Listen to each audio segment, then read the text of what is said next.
Welcome to episode 213 of the Radio Control Show, presented by Radio Control Car Action and Model Airplane News. Made famous in the South Pacific during World War II, the F4U Corsair had the nickname Whistling Death. Let's check in with reviewer Michael York for more info about this brand new bent wing warbird from FlyZone.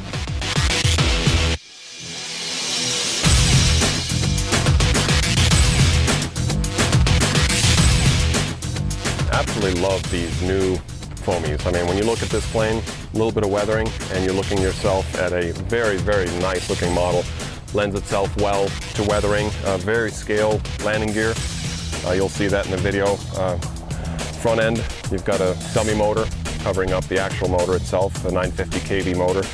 Very easy to assemble. I mean, there's no glue involved at all. Everything bolts together. The tail, the vertical stabilizer, horizontal stabilizer, wing bolts in.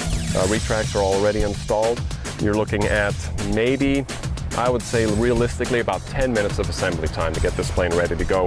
And the flight portion obviously is where this thing just excels. I mean, it right off the bat takes off, no trimming required. Very steady, the way it's trimmed, the way it's set up with the throws that they recommend.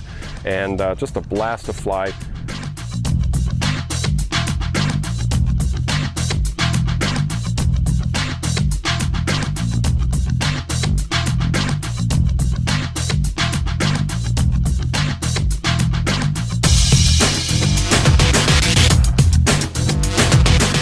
Be sure to read Michael York's complete pilot report in the July issue of Electric Flight, on sale now. Eric Reichert recently got his hands on the new Durango DEX 210 ready-to-run buggy and hit the track. Here's Eric with more details. We're out here today at Wolcott Raceway and Hobby checking out the new Team Durango DEX 210 ready-to-run buggy. This buggy is the same as the kit version, but they've left out a lot of the options for the full-blown racer and packed in a lot of value for the intermediate and entry-level racer.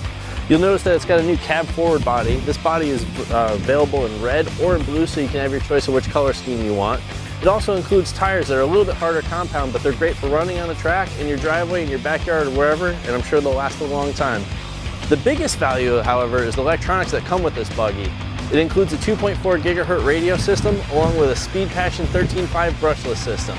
To catch this buggy in action, check out the video embed in our digital edition of the August issue of Car Action. And for the full review and all my opinions on the car, check out our premium site at rccaraction.com/members.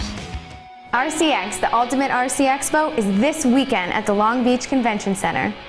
Even if you can't make it to the show, you still have a chance to win a Traxxas X01 right now. That's right, this is the supercar that earned RC Car Action's Innovation of the Year Award in 2012. Simply log on to friends.rcx.com for all the details. Purchase an online discount and you'll automatically be registered to win. Share this exciting news with everyone you know. Log on to friends.rcx.com right now for all the details and drive home a winner. We'll see you there.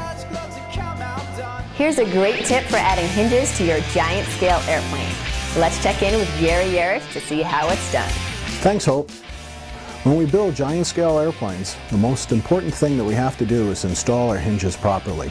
Hinge points from Robart are very strong and easy to install. For an airplane like this Fokker triplane here that I'm building, you want to use the large size, and they require a 3/16 inch drill bit, an electric hand drill, and the Robart drilling guide.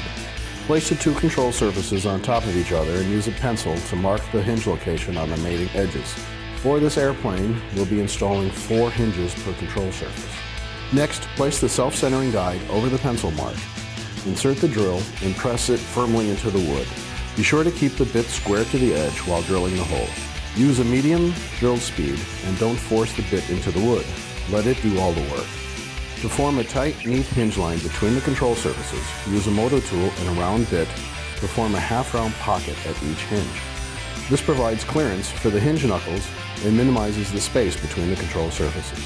The next thing you can do is to round all the edges of the control surface and then install it on your model airplane. Of course, we're not going to glue the hinges permanently into place right away. You first have to cover and paint and finish your airplane and then glue the hinges into place. For that task, I like to use Pacer's Canopy Glue. It's water-based and it sticks very well to the plastic of the hinges. And of course, we're not going to glue the hinges into place right now. After your airplane has been covered and finished and painted is when you're going to permanently glue the hinges into place.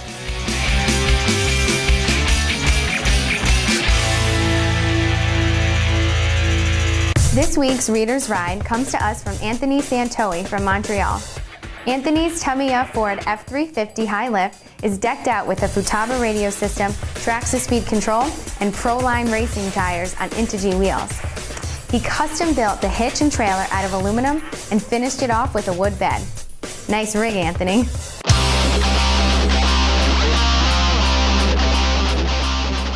You've all seen the articles and how-tos that tell you to stick a piece of paper between the gears to set your gear mesh. This works great for the most part, but when you're running 64 pitch gears or just don't have a piece of paper handy, what are you supposed to do? I've got a foolproof way to set your gear mesh that I think is even easier than the paper trick.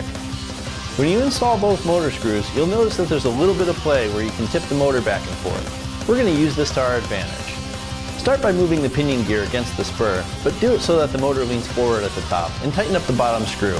Don't lock it down, just enough so that the screw head is against the motor plate. You'll see why in a minute. With the top screw backed out a little, use the bottom screw as a pivot and turn the motor away from the spur until there's a little bit of play between the gears. You can test this by moving the spur with your finger. You want the teeth to sit between each other, but with a very small gap, just enough to rock them back and forth. You can test it out by running the motor a little bit with the wheels off the ground. If you set the gear mesh right, there won't be any grinding noise at all. It takes the same amount of time as doing it the other way, and who needs to carry paper in their pit box? Head to your local hobby shop or newsstand for the July issues of Radio Control Car Action and Model Airplane News. Or get it now on airagestore.com, iTunes, Amazon, or barnesandnoble.com. Don't forget to follow our editors on Twitter and like us on Facebook for all the latest updates and giveaways. Thanks again for joining us on the Radio Control Show, and we'll see you next time.